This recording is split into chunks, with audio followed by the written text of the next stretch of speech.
महाराष्ट्राबाहेर विखुरलेल्या मराठी माणसांना एकत्र आणण्यासाठी कार्यरत असलेला बृहन महाराष्ट्र मंडळ यावर्षी आपले शतक महोत्सवी वर्षी साजरे करत आहे। या शतक महोत्सवाच्या निमित्ताने बृहन महाराष्ट्र मंडळाच्या बेळगाव शाखेच्या वतीने एक विशेष सांस्कृतिक कार्यक्रम आयोजित करण्यात आला आहे।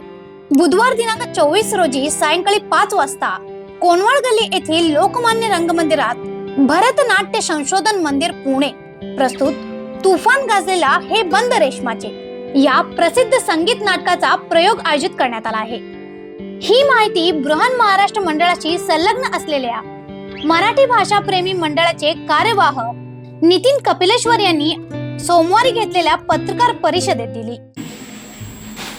ही जी अखिल भारतीय स्तरावर काम करणारी संस्था जी आहे, मराठी भाषिक जनतेसाठी आणि मराठी भाषिक जे अखिल भारतीय स्तरावर जे विखुरलेले आहेत त्यांचं एकत्रीकरण करण्यासाठी म्हणून ही संस्था आहे। तर याचा जो कर्नाटकचा जो भाग आहे तो आमची संस्था मराठी भाषा प्रेमी मंडळ बेळगाव या माध्यमातून आम्ही चालवत असतो आणि ही संलग्नता बृहन महाराष्ट्र मंडळाशी आहे।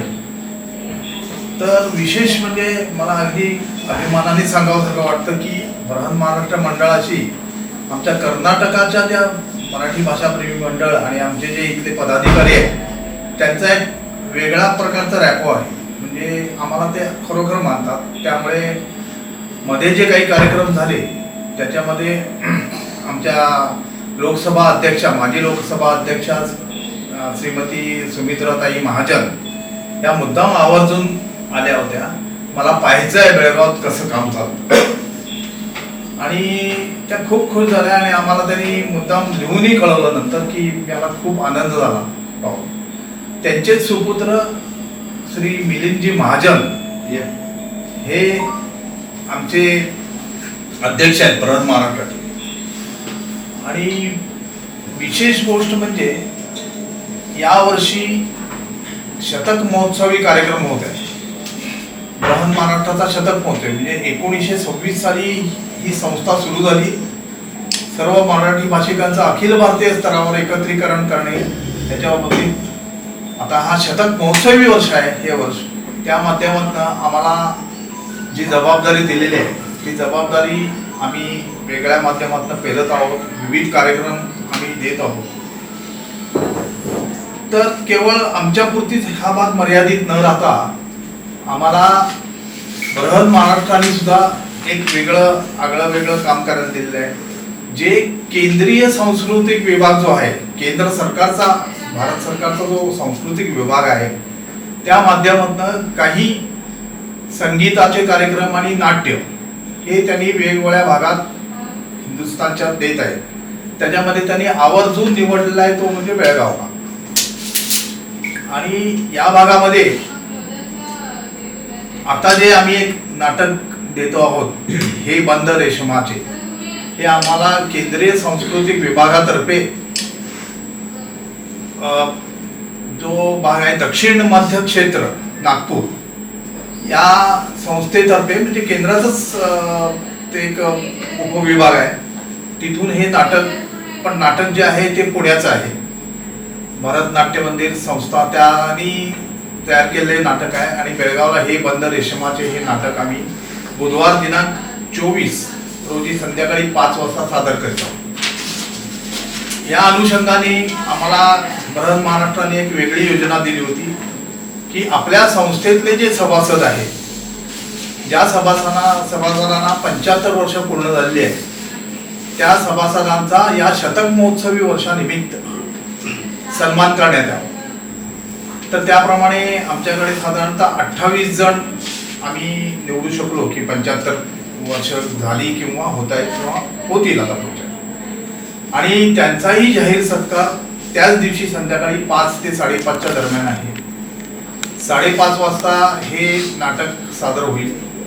साधारणतः 3 ते 3.5 तासाचं नाटक असणार आहे, कारण ते संगीत नाटक असल्यामुळे त्यातले जे कलाकार जे संगीतच्या माध्यमातून जे गायन करतील त्याच्यात 5-10 मिनिटं मागे पुढे होऊ शकतं।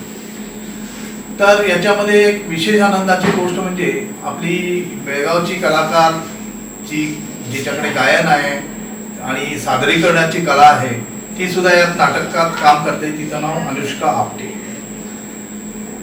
तर ही सुद्धा कलाकार जी आहे ती या नाटकात आहे आणि त्याचे प्रमुख सूत्रधार अभय जबडे म्हणून जे आहेत ते सूत्रधाराचं काम करतायत.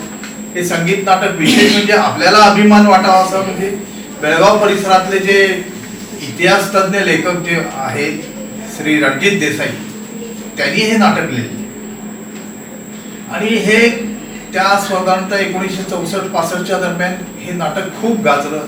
ह्याच्यातली जी गीतं आहेत त्याची थोडी झलक आम्ही 4-5 गीतांची दिलेली आहे. पंडित जितेंद्र अभिषेकी यांनी संगीत दिलेलं आहे आणि यातली ज्या कविता किंवा गीतं जी आहेत ती शांता शेळकेंनी लिहिलेली आहेत आणि त्यावेळेला ही गाणी इतकी गाजली ती आज सुद्धा प्रत्येकाच्या ओठावर आहे.